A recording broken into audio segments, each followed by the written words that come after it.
வணக்கம். தமிழ்நாட்டு சட்டமன்றத்தில் அனைத்து சட்டமன்ற உறுப்பினர்களுக்கும் கார் கொடுக்கப்பட வேண்டும். அது மட்டும் இல்லாம ஒரு 75,000 ரூபாய் அவங்களுக்கு வர்றதுக்கு போறதுக்கு செலவு இருக்கணும், யாராவது உதவியாளர் வச்சுக்கணும், அதுக்காக கொடுக்கலாமே அப்படின்ட்டு பெரிய மனசு பண்ணி நம்ம தமிழ்நாட்டு முதல்வர் சி ஜோசப் விஜய் ஒரு அனௌன்ஸ்மெண்ட்டை கொடுத்திருக்காரு. அனைத்து சட்டமன்ற உறுப்பினர்களுக்கும் அரசு சார்பில் வாகனம் வழங்கப்படும் என்பதை மகிழ்ச்சியோடு தெரிவித்துக் கொள்கிறேன். ஆனா அது என்ன மாதிரி மக்கள் மத்தியில ரிஃப்ளெக்ட் ஆயிருக்கு அப்படின்ற விஷயம்லாம் பெருசா பேசலாம். பட் நாம அதெல்லாம் பேச போறது கிடையாது. அவ்வளோலாம் பெரிய டிஸ்கஷன்லாம் நம்ம இந்த சமூகத்துக்கு அவ்வளோ தேவையில்லை. இவ்வளோ பெரிய டெப்தான டிஸ்கஷனை வச்சுக்கிட்டு என்ன பண்ண போறீங்க? அதெல்லாம் வேணாம். பார்ப்போம், ரசிப்போம், சிரிப்போம், மறப்போம், அவ்வளவுதான். ஆகலால் ஒரு டிஸ்க்ளைமர், நிறைய விஷயம் அவை குறிப்புல இருந்து நீக்கப்படுகிறது. நீக்கப்பட்ட விஷயங்கள் என்னென்ன அதெல்லாம் டிஸ்கஸ் பண்ணலாம் இல்லையா? ஏன்னா எதிர்கட்சி தலைவரை பத்தி என்ன பேசுறாங்க, எதிர்கட்சி தலைவர் என்ன திரும்ப பேசுறாரு, இதெல்லாம் ரொம்ப முக்கியம் இல்லையா? அப்புறம் மக்களுக்கு தேவையா தேவையில்லையா? நீக்கினதுக்கு அப்புறம் அது சமூக வலைத்தளங்கள்ல பெரிய விஷயமா பேசப்படுது, பரப்பப்படுகிறது, ட்ரெண்ட் ஆகுது. என்னமோ தெரியல, அவங்க எடுக்கிற ஆயுதங்களை நம்மளால எடுக்க முடியறது இல்லைல்ல. நம்ம ரொம்ப எத்திக்ஸோட போராட வேண்டியதா இருக்கிறது. நாகரிக அரசியல் செய்தே பழக்கப்பட்ட நாம் இதை எப்படி முறியடிக்க போகிறோம் அப்படின்னு தெரியாத மாதிரி இருக்கு. இருந்தாலும் அங்க நடந்த விவாதங்கள் ரொம்ப அழகா இருந்தது. அப்படி என்னெல்லாம் சட்டமன்றத்தில் பேசினார்கள், இது குறித்து என்ன விவாதங்கள் நடந்தது அப்படின்றத பார்த்து பட்டிட்டிங்கிறீங்க பார்த்துருவோமா? Let's go to the show.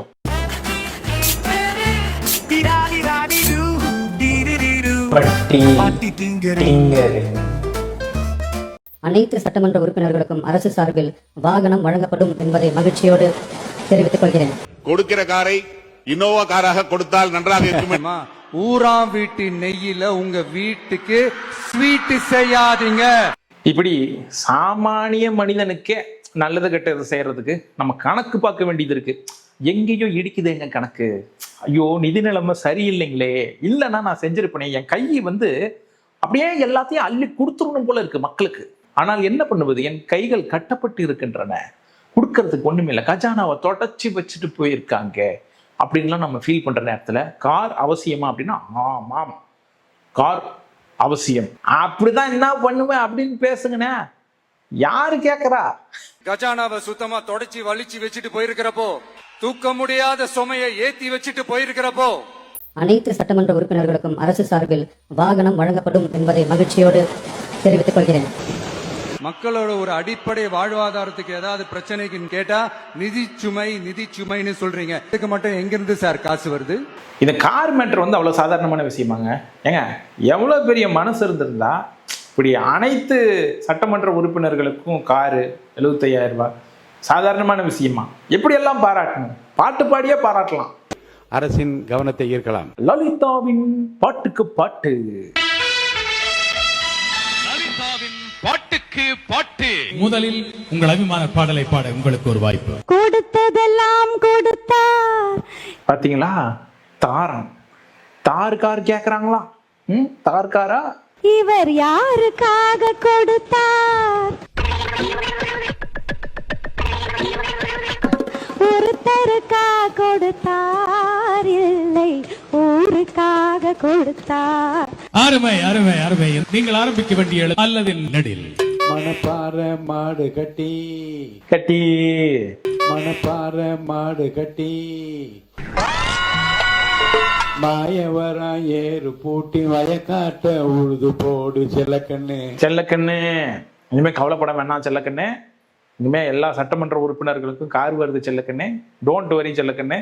மக்களுக்காக, மக்கள் ரெப்ரசன்டேட்டிவ்க்கே இந்த அளவுக்கு பண்றாருன்னா மக்களுக்கு எவ்வளவு பண்ணுவார் யோசிச்சு பாருங்க. அருமை அருமை அருமை. மறந்து மறக்காத பழைய பாடல்களை நினைவூட்டி பாடுகின்றார். இந்த எழுத்திலே மணி ஒலித்திருக்கிறது. 2 எழுத்துக்களில் வாய்ப்பு. கருணை இருந்தால் வள்ளலாகலாம், கடமை இருந்தால் வீரனாகலாம்.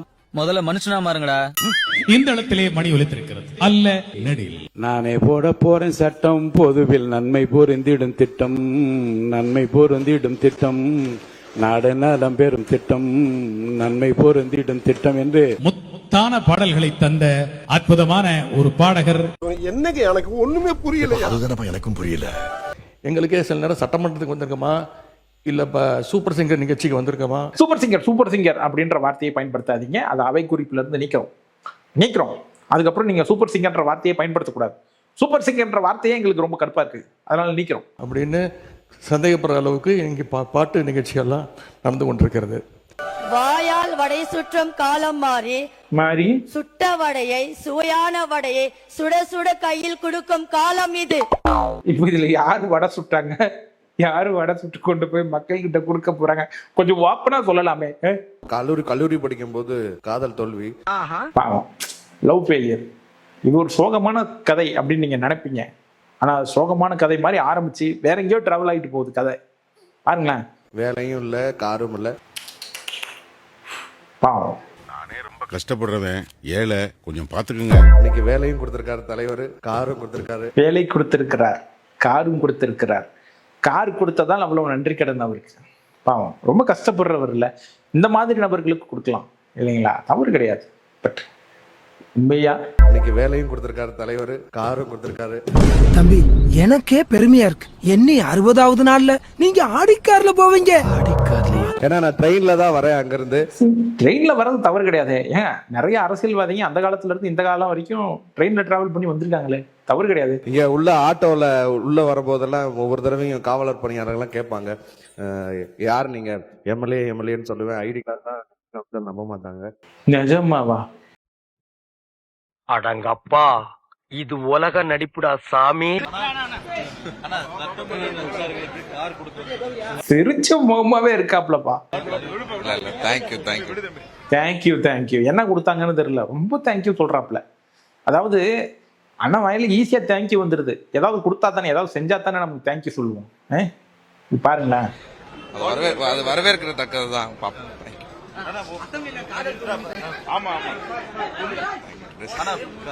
என்னங்க ஏதாவது தெளிவா சொல்லுங்க.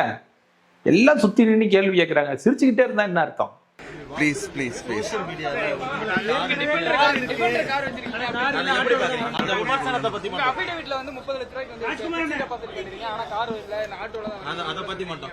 அதாவது உங்க அஃபிடவிட்ல நீங்க சொன்னீங்க இல்லையா, அதெல்லாம் உண்மையா, முரண்பாடா இருக்கே அப்படின்னு கேள்வி கேட்கிறாங்க. தேங்க்யூ. ரொம்ப நன்றி உணர்வோட இருக்காரு.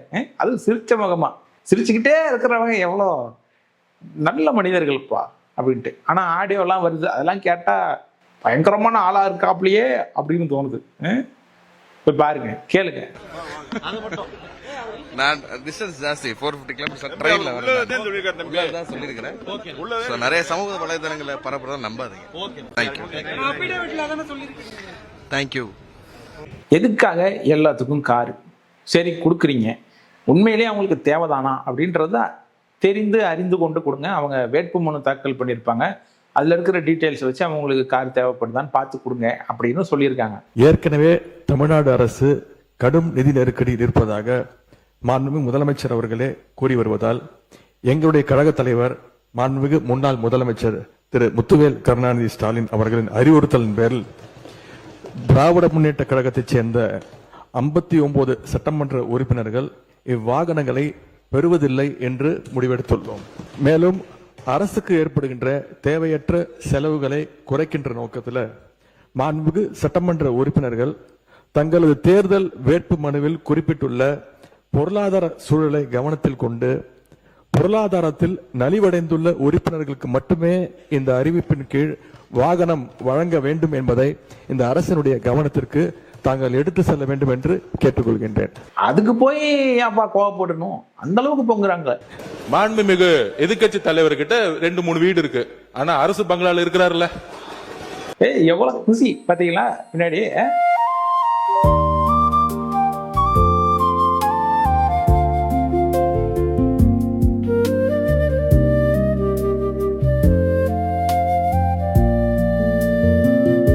அரசு பங்களால இருக்கிறாருல்ல, அவர் லெட்டர் என்கிட்ட தான் கொடுத்தாரு, பொதுப்பணித்துறை அமைச்சரா என்கிட்ட தான் கொடுத்தாரு. எனக்கு அரசு துறையுடைய பங்களா வேணும்னு கொடுத்தாரு. உடனே நம்ம கேட்க முடியுமா, மாண்புமிகு எதிர்க்கட்சி தலைவருக்கு 2-3 பங்களா இருக்கு, அதனால அரசு துறை பங்களா வந்து கொடுக்க மாட்டோம்னு சொல்ல முடியுமா? பாத்தீங்களா, எதுக்கு பேச போய் எதுக்கு வந்துட்டாப்ல. எங்களுடைய முதலமைச்சர் சொன்னாரு, அவர் கோரிக்கை கொடுத்தாரு, உடனடியா கொடுத்துருவோம்னு சொன்னோம். எதிர்க்கட்சி தலைவருக்கு இருக்கிற ரைட்ஸ் அது, அவருக்கு அரசு கொடுக்குது, அதுல என்னங்க அவங்களுக்கு பிரச்சனை வந்துருச்சுன்னு கேக்குறாங்க. மாண்புமிகு எதிர்க்கட்சி தலைவர் அமைச்சர் அந்தஸ்தில் இருக்கிறார், அவருக்கு அது அவருடைய உரிமை, அரசாங்கம் தருகிறது. அவர் அந்த அரசாங்க வீட்டில் இருந்து பணியை கவனிக்க வேண்டும் என்பதற்காக அந்த வீட்டை கேட்டு வாங்கியிருக்கிறாரு. ஆனால் நான் கொஞ்சம் இருங்க, பேசி முடிக்கட்டும். பேசுறேன், நான் சொல்றேன், நான் சொல்றேன். நீங்க பேசுங்க. இப்ப நாங்க கார் வேணான்னு தானே சொல்றோம், உங்கள்கிட்ட வேணும் நான் கேட்கிறேன். கார் வேணான்னு சொல்றேன், அவர் சொல்றாரு 2-3 கார் வச்சிருக்கான், இங்க கூட அந்த நிலையில் தான் இருக்கு அப்படிலாம் சொல்றாரு. நான் கார் வேணாம், ஏற்கனவே அரசாங்கம் செலவு வைக்குது, கார் வேணான்னு சொல்றேன். எங்களுக்கு வேணான்னு சொன்னது உங்களுக்கு பெரிய குற்றமா அப்படின்னு கேட்டா அப்பதான் சொல்றாரு. அது பிரச்சனை கிடையாது. நீங்க சொல்லும் போது என்ன சொல்றீங்க, என்ன ரீசன் சொல்றீங்க, அது எங்களை ரொம்ப உறுத்துது இல்லையா? அரசினுடைய நிதி சுமையை கருதி அப்படிங்கிற மாதிரி வார்த்தைகள்லாம் சொல்லும் பொழுது அது ஏதோ நாங்க ஏதோ அரசினுடைய நிதி சுமை எங்களுக்கு தெரியாத மாதிரியும், இதை ஏதோ ஒரு வசதி வாய்ப்புக்காக செஞ்சு கொடுக்கிற மாதிரியும், இது ஒரு ஆடம்பரம் மாதிரியும் சில வார்த்தைகள் வருது. அதுதான் நாங்க பதிவு பண்றோம். அமைச்சர்களுக்கு எந்த உரிமை இருக்கிறதோ, ஒரு அமைச்சருக்கு ஒரு காரும் 4 தனிச் செயலர்களும் ஒரு பங்களாவும் ஒரு உரிமை இருக்கிறோம். அதை நாங்க எதுவுமே தவறுன்னு சொல்லல. அந்த இடத்துல தான் மக்களை சந்திக்க முடியும். தனிப்பட்ட வீடோட ஒரு பங்களா கொடுக்கறதுன்னா மக்கள் ஒரு நாளைக்கு 500 பேர் 1000 பேர் வரும்போது நம்ம மக்களை சந்திக்கிறோம். அதே மாதிரி சட்டமன்ற உறுப்பினர்களுக்கும் கடமையும் பொறுப்பும் இருக்கிறது. அதுக்குதான் நாங்க பதிவு பண்றோம். இது ஆடம்பரம் அல்ல, இது அவங்களுடைய வேதனை. நாங்க இவங்களுக்காக தான் கேட்கிறோம், எங்களுக்காக கேட்கல அப்படின்னு ஒரு சில பேரை சப்போர்ட்டுக்கு வச்சுக்கிட்டு பேசுறதா கம்யூனிஸ்ட் தலைவர்களை வச்சுக்கிட்டு பேசுற மாதிரி பேசுகிறார். ஆனா கட்சியில கம்யூனிஸ்ட் தலைவர்களை எங்களுக்கு அதெல்லாம் வேணாங்க அப்படின்ட்டாங்க. அது மாதிரி மற்ற கட்சிகளையும், தாவேகா மட்டும் இல்ல, எல்லா கட்சியும் கம்யூனிஸ்ட் தோழர்கள் அங்கிருந்து வராங்க. அந்த மாரிமுத்து அண்ணன் கிட்ட காரு கிடையாது. இதுதான் கம்யூனிஸ்ட் தோழர்களுடைய நிலைப்பாடு. இல்ல கம்யூனிஸ்ட் கட்சி அவங்க சொல்லுங்க, உங்க கருத்து சொல்லுங்க. சில சட்டமன்ற உறுப்பினர்கள் கார் வேண்டும் என்று முதலமைச்சர் கோரிக்கை வச்சாங்க. ஆமா, முதலமைச்சர் அறிவிச்சிருக்காங்க. ஆமா, ஆகவே இல்லாதவங்க கொடுக்க வேணும்னு சொல்ல, எங்களை பொறுத்தவரை கார் தேவையில்லை என்பது எங்களுடைய நிலைப்பாடு என்பதை தெரிவித்துக் கொள்கிறேன்.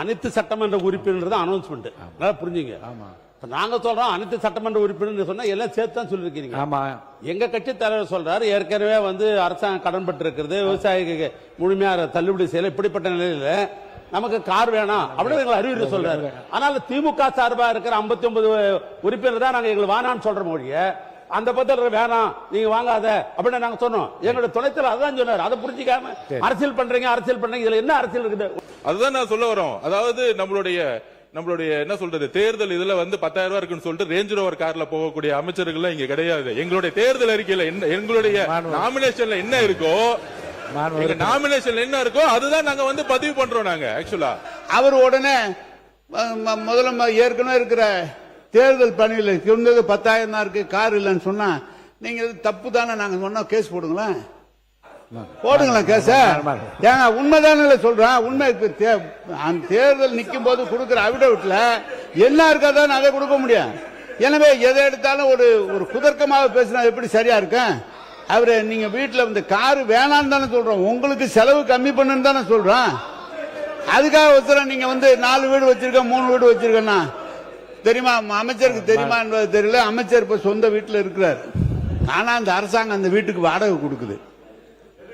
அது தெரியுமா அவருக்கு? அமைச்சருக்கு அது தெரியாம இருக்குமா?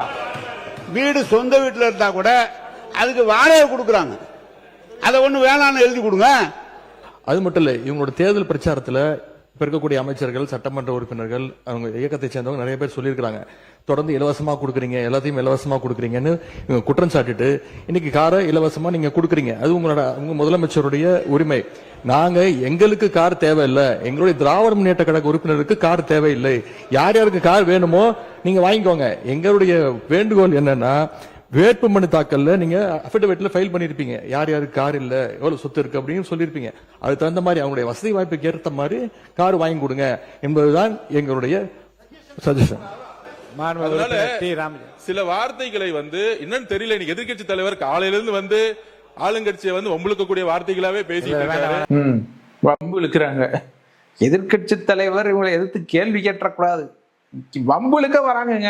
ஆளுங்கட்சியை வம்புழுக்க கூடிய வார்த்தைகளாவே பேசிட்டு இருக்காரு. மானிய கோரிக்கைப்படி அந்த வார்த்தை அவைக்கு நீக்கப்படுகிறது. தேவையில்லாத பேச்சுகள் அவை குறிப்புல இருந்து நீக்கிட்டு நீக்குவோம், அவ்வளவுதான். அதுக்கு மேல நடக்கிறது நடக்கும். அந்த வார்த்தை அவைக்கு நீக்கப்படுகிறது. இப்ப என்ன சொல்லிட்டாங்க எதிர்கட்சியினர், எங்களுக்கு வேணாங்க 59 பேர் நாங்க இருக்கோம், எங்களுக்கு வேணாம், ஏற்கனவே பிரச்சனை, கடன் பிரச்சனைன்றீங்க, நிதி நிலைமை சரியில்லைங்கிறீங்க, அதை நாங்க புரிஞ்சுக்கிறோம். நீங்க வாங்கணும்னு ஆசைப்படுறீங்களா, வாங்கிக்கங்க, அது பிரச்சனை கிடையாது. நீ வேணான்னு சொல்றியா, அது பிரச்சனை கிடையாது. வேணான்னு சொல்லி அதுல எப்படி நீ கிரெடிட் எடுத்துக்கலாம்? கிரெடிட் எடுத்துக்கிறதுக்கு தான் எல்லாத்துக்கும் நாங்க வந்து கார் கொடுக்குறோம். இல்லைன்னா எங்க கட்சியாளர்களுக்கு மட்டும் கொடுக்க தெரியாதா எங்களுக்கு? எங்க தலைவர் கொடுக்க மாட்டாரா? இல்ல அவர் என்ன காசு கொடுக்கறதுக்குன்னா அவ்வளவு கஞ்சப்படுறவரா என்ன? அப்படிலாம் கிடையாது. அப்படிலாம் நீங்க நினைச்சுக்காதீங்க. காசு பணம் கொடுக்கறதுக்குலாம் அவர் கஞ்சப்படுற ஆள்லாம் கிடையாது. கஞ்சம் அப்படின்ற வார்த்தையை வந்து அவை குறிப்பில இருந்து நீக்கிடலாம். நானே சொல்றேன், நீக்கிடலாம். அந்த வார்த்தை அவை குறிப்பில் நீக்கப்படுகிறது. அவ்வளவு ஒன்றும் சிக்கனமான ஆள் கிடையாதுங்க. ஆனாலும் எல்லா சட்டமன்ற உறுப்பினர்களுக்கும் போகணுமே, கட்சி பேதமின்றி அவங்களுக்கும் செய்யணுமே அப்படின்றதுனால ஒரு கிரெடிட்டுக்கு தானே வச்சுக்கோங்களேன். அப்படி ஒரு செயல்பாடு செய்யறப்போ நீங்க அடுத்த நாள் வந்து எங்களுக்கு வேணாம்பா, மக்கள் ஆல்ரெடி கஷ்டப்படுறாங்க அப்படின்னு கிரெடிட் எடுத்துக்கிட்டா அது எப்படிங்க தாங்கிக்க முடியும்? அதெல்லாம் முடியாதுங்க. இது தவறுங்க, இது ரொம்ப தவறு அப்படின்னு மனசு ரொம்ப நொந்து போயிருக்கிறார்கள். அவங்க மனதையும் நீங்கள் புரிந்து கொள்ள வேண்டும் அல்லவா? இப்படி எல்லாத்துலயும் கிரெடிட் எடுத்துக்கிட்டு இருந்தா என்ன அர்த்தம் அப்படின்னு கேட்டுக்கொண்டு, இந்த ஷோ உங்களுக்கு பிடிச்சிருந்தா லைக், ஷேர், கமெண்ட், சப்ஸ்கிரைப் பண்ணுங்க. நெக்ஸ்ட் டைம் வேற ஒரு கண்டென்ட்டோட உங்களை சந்திக்கிறேன். ஃபேக் ஐடி சேனல்ல வர வீடியோக்கள் உங்களுக்கு பிடிச்சிருக்கு, தொடர்ந்து இந்த மாதிரியான கண்டென்ட்ஸ் வந்து நீங்க பார்த்துக்கிட்டே இருக்கணும் அப்படின்னு ஆசைப்படுறீங்கன்னா, எங்களுக்கு சப்போர்ட் பண்ணணும் ஏதாவது ஒரு விதத்துல அப்படின்னு நினைச்சீங்கன்னா, சூப்பர் தேங்க்ஸ் அப்படின்ற ஒரு ஆப்ஷன் இருக்கும். அதை பயன்படுத்தி உங்களால் முடிந்த சப்போர்ட் எங்களுக்கு கொடுக்கலாம். அப்படி இல்லைன்னா டிஸ்கிரிப்ஷன்ல பைமியா காஃபியினுடைய லிங்க் இருக்கும், அதை பயன்படுத்தியும் நீங்க எங்களுக்கு சப்போர்ட் பண்ணலாம். பைமியா காஃபியினுடைய QR கோட் இங்க தரேன், அதை பயன்படுத்தி நீங்க எனக்கு சப்போர்ட் பண்ணலாம். இல்லைனா UPI QR கோட் இங்க தரேன், அதையும் பயன்படுத்தி நீங்க எனக்கு சப்போர்ட் பண்ணலாம். நன்றி, மீண்டும் சந்திப்போம். வணக்கம்.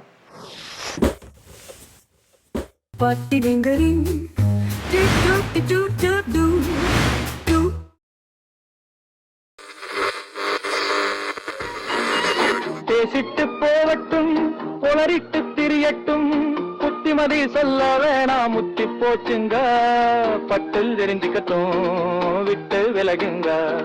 முட்டா பைய ஊரிலே கிறுக்கு பையன் தலைவனா, படிச்சு கிழிச்சு 4 விஷயம் தெரிஞ்சவன், வேற மனுஷன்தான்